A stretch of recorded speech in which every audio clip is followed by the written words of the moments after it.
കൊച്ചിയിൽ കൂറ്റൻ മരത്തിന്റെ ശിഖരം ഒടിഞ്ഞു വീണ് 3 പേർക്ക് പരിക്കേറ്റു. ഒരാളുടെ നില ഗുരുതരം.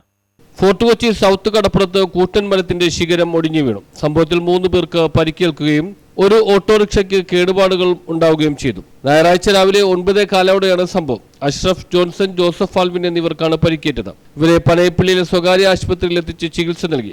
പരിക്ക് ഗുരുതരമായ ജോൺസനെ എറണാകുളം ജനറൽ ആശുപത്രിയിലേക്ക് മാറ്റി. ജോൺസന്റെ വാരിയലിലും തോളലിലും പൊട്ടലുണ്ട്. മറ്റ് 2 പേരെ പ്രാഥമിക ചികിത്സയ്ക്ക് ശേഷം വിട്ടയച്ചു. പരിക്കേറ്റ 3 പേരും ബീച്ച് ഹെൽത്ത് ക്ലബ്ബ് അംഗങ്ങളാണ്. ഞായറാഴ്ച ആയതിനാൽ ബീച്ച് ഹെൽത്ത് ക്ലബ്ബിൽ വ്യായാമത്തിനായി നിരവധി പേർ എത്തിയിരുന്നു. വ്യായാമം കഴിഞ്ഞ ശേഷം വിശ്രമിക്കുമ്പോഴാണ് വലിയ ശബ്ദത്തോടെ വൃക്ഷശിഖരം ഒടിഞ്ഞു വീഴുന്നത്. നമ്മുടെ ക്ലബിൻ്റെ ടൈം കഴിഞ്ഞിട്ട് ചായ കുടിച്ച് അവിടെ നിൽക്കുകയായിരുന്നു. വലിയൊരു ചില്ല ഒടിഞ്ഞ് നമ്മുടെ ഇടയിലേക്ക് വീഴുകയായിരുന്നു. ഓട്ടോറിക്ഷയുടെ മുകളിൽ വീണിട്ട് താഴത്തേക്ക് വീണതുകൊണ്ട് മരണം സംഭവിച്ചില്ല. അതായത് ഇത് ഇപ്പോൾ ഫോട്ടോസിലുള്ള ഒരുമാതിരിപ്പെട്ട മരങ്ങളുടെയൊക്കെ അടിയിൽ നിൽക്കുന്നത് അപകടവും.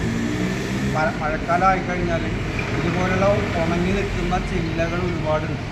ഫോട്ടോസിലുള്ള വൻ വൃക്ഷങ്ങളുടെയൊക്കെ അടിയിൽ നിൽക്കുന്ന അപകടവും.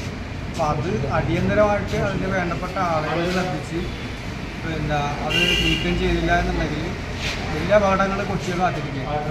അപ്പോൾ അത് പ്രത്യേകം ശ്രദ്ധിക്കുക. ഇവിടെ നിർത്തിയിട്ടിരുന്ന ഓട്ടോറിക്ഷയ്ക്ക് മുകളിൽ വീണ ശേഷമാണ് ശിഖരം ആളുകൾക്ക് മേൽ പതിച്ചത്. അതുകൊണ്ട് തന്നെ വീഴ്ചയുടെ ആഘാതം കുറയുകയും വൻ ദുരന്തം ഒഴിവാകുകയും ചെയ്തു. ഞായറാഴ്ച പുലർച്ചെ പെയ്ത മഴയെ തുടർന്നകം ശിഖരം ഒടിഞ്ഞു വീണതെന്നാണ് കരുതുന്നത്. ഇത്തരത്തിൽ അപകടാവസ്ഥയിലായ നിരവധി വൃക്ഷശിഖരങ്ങളുണ്ട്. ഇവയെല്ലാം വെട്ടി നീക്കണമെന്നാണ് ആവശ്യം. News bureau, fort Kochi.